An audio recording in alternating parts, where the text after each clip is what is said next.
Hola, mi nombre es Juan Pablo Sáez, soy oncólogo clínico a cargo de la unidad de tumores genitourinarios del Instituto Alexander Fleming, y en esta cápsula voy a hablarles sobre el presente y futuro de las terapias Target en carcinoma urotelial.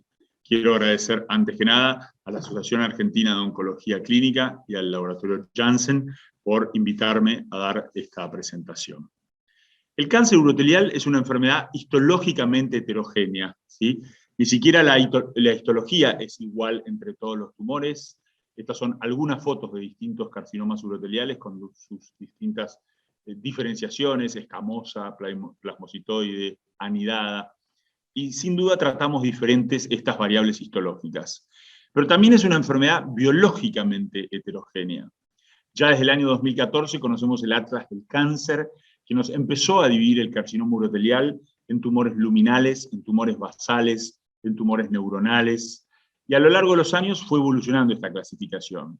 Pero ya desde el 2014 era evidente que un target validado era el receptor del factor de crecimiento fibroblástico, sobre todo del tipo 3, que se podía reconocer alterado en un número significativo de carcinomas uroteliales. Esta clasificación avanzó hacia el año 2017, se complejizó: luminal papilar, luminal infiltrado, luminal basal escamoso, neuronal, fueron las categorías en ese año, y aparecieron nuevos targets, pero permanecieron las alteraciones del factor de crecimiento fibroblástico 3 y 1 como alteraciones muy frecuentes de estos receptores y de toda la vía en carcinoma urotelial. Muchas clasificaciones vinieron en los años subsiguientes y la verdad que se hizo confuso hasta que finalmente se tendió hacia un consenso, ¿sí? En el año 2019 se logró este consenso, uniendo las clasificaciones de muchas instituciones académicas de Europa y Estados Unidos. Esta es la última publicación de este consenso, donde ustedes ven hay 6 categorías: luminal papilar, luminal no especificado, luminal inestable, sería el anterior luminal infiltrado quizás, rico en estroma, basal escamoso y neuroendocrino. Este es el actual consenso de la clasificación molecular de cáncer de urotelio. Sin embargo, no utilizamos estos biomarcadores cotidianamente para tratar esta enfermedad. Este es un potencial paradigma futuro, donde ustedes ven que a cada subtipo le asigna una alteración molecular y dice que quizás en el futuro, como ven abajo, trataremos a estos tumores de acuerdo al subtipo molecular. Pero esto todavía no es una realidad, todavía está lejos de ser una realidad. Ahí lo pueden ver abajo, los distintos tratamientos acorde a cada subtipo histológico. Perdón, a cada subtipo molecular. Esto es muy interesante, pero no es aplicable a la práctica cotidiana todavía.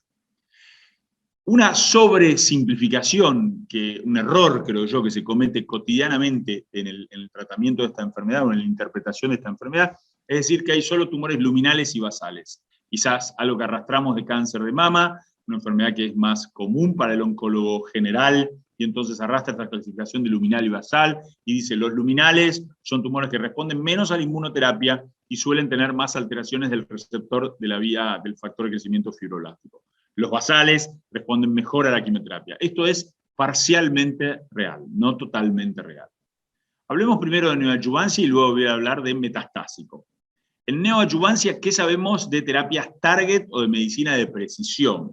En realidad, en neoadjuvancia lo que buscamos es predecir la chance de que un tumor responda o no a la quimioterapia neoadjuvante que vamos a hacer. Como les decía hoy, hay cierta correlación entre el subtipo basal y su respuesta a la quimioterapia. De hecho, sin quimioterapia, los tumores basales son los de peor pronóstico. Y como ustedes ven a la derecha, cuando se hace quimioterapia neoadjuvante, mejora significativamente el pronóstico, sobre todo de los tumores con subtipo basal. Luego sabemos que como nuestra quimioterapia neoadjuvante está basada en cisplatino, y el mecanismo de acción del cisplatino es dañar el ADN, los tumores son más quimiosensibles y por lo tanto el pronóstico es mejor si tomamos en cuenta estos biomarcadores predictivos de respuesta a cisplatino. ATM, anemia de Fanconi, retinoblastoma, son todas proteínas involucradas en la reparación del ADN. Cuando están mutadas, los pacientes tienen un excelente pronóstico y muy buena respuesta a la quimioterapia neoadjuvante. Lo mismo sucede con ERCC2, que es una proteína encargada de la reparación del daño producido por cisplatino, y cuando está mutado el pronóstico es mucho mejor para los pacientes que si no están mutados. Más daño, perdón, no repara el daño del ADN, es más quimiosensible. Esto es otra evidencia de un trabajo de cisplatino, gemcitabine neoadyuvante, y muestra que los pacientes que tienen tumores con alteraciones en la reparación del ADN tienen un mucho mejor sobrevida, un mucho mejor pronóstico. Ahora pasemos al escenario metastásico, donde quizás esto de los biomarcadores predictivos es cada vez más una realidad cercana, que se transformará en breve en algo cotidiano. Primero, un concepto nuevo, sin duda nuevo en carcinoma de urotelio y de vejiga, que es la secuenciación. La posibilidad de ofrecer a nuestros pacientes más de una línea de tratamiento. Como ustedes ven, hay mucho por mejorar, porque si aquí vemos el porcentaje de pacientes que llegan a líneas subsiguientes, es realmente muy bajo. Entonces va a haber que trabajar mucho por optimizar estos números. Sin duda, la medicina de precisión, la terapia target en esta enfermedad, está representada por la vía del receptor del factor de crecimiento fibroblástico. ¿Por qué? Porque en carcinoma urotelial es el tumor sólido que más frecuentemente muestra mutaciones, sobre todo el factor de crecimiento tipo 1 y tipo 3. Como ustedes ven en el círculo de la derecha, hay activaciones del factor de crecimiento tipo 3 por mutaciones, por traslocaciones, amplificaciones del 1 y toda una serie de alteraciones moleculares muy típicas del carcinoma urotelial. La vía del factor de crecimiento fibroblástico es una típica vía de receptores de tirosinquinasa que a través de las, como digo yo, autopistas PI3K-KT, mTOR y RAF-MEK-ERK manda señales al núcleo que tienen que ver con la proliferación, la diferenciación, evadir la apoptosis y la angiogénesis. Involucradas también en esta vía está la vía JAK-STAT y la vía de fosfolipasa C relacionada con el calcio. Estas alteraciones, como dijimos, son más frecuentes, pero no excluyentes, de los tumores luminares papilares. Muchas más alteraciones, sobre todo del factor de crecimiento fibroblástico de tipo 3, ahí lo podemos ver alterado fundamentalmente en este subgrupo de tumores. Estas alteraciones que son más frecuentes en los luminares, es donde también, paradójicamente o no, hay quizás, y digo quizás, una menor respuesta a los inhibidores de checkpoint, que en general se encuentra por debajo del 20%. ¿Qué tan frecuentes son estas alteraciones? Bueno, como podemos ver, en cáncer urotelial metastásico están alrededor del 15-20% estas modificaciones, estas alteraciones. Son mucho más frecuentes en el no músculo invasivo, de hecho hay ensayos clínicos con drogas que bloquean esta vía en tumores no músculo invasivos, ¿sí? Y son más frecuentes en vía urinaria superior, como vamos a ver ahora en breve. Ahí tenemos los números en carcinoma urotelial, bajo y alto. Las mutaciones del factor de crecimiento, del receptor del factor de crecimiento fibroblástico tipo 3 son especialmente comunes en tumores del tracto urotelial alto. Es decir, más comunes en el tracto urotelial alto, más comunes en no músculo invasivo, pero también con bastante frecuencia en tumores uroteliales músculo-invasivos del tracto bajo. Las alteraciones que más frecuentes se dan en carcinoma urotelial tienen que ver con la traslocación del receptor o las mutaciones activantes. Esos son los dos tipos de alteraciones que vamos a encontrar. Probablemente en el futuro tengamos en claro que no todos responden igual a la terapéutica, eso todavía está por verse y se está estudiando.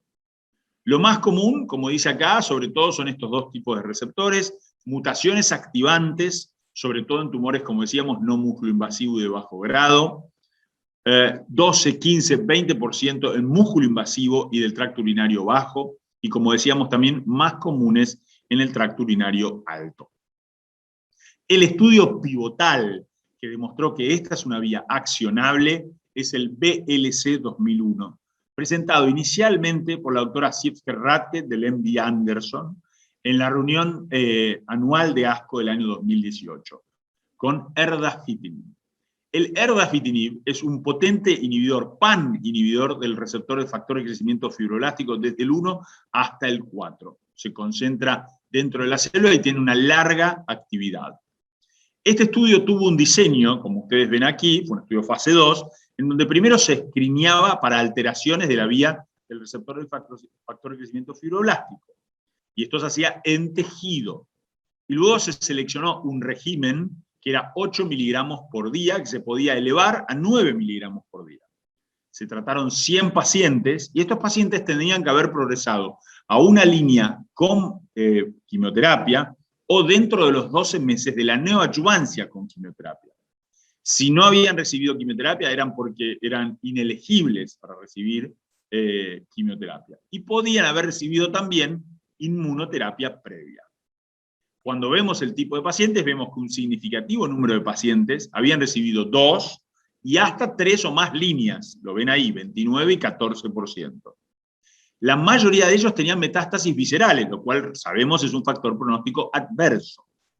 Y la mitad de ellos eran unfit para cisplatino por un clearance de creatinina menor a 60.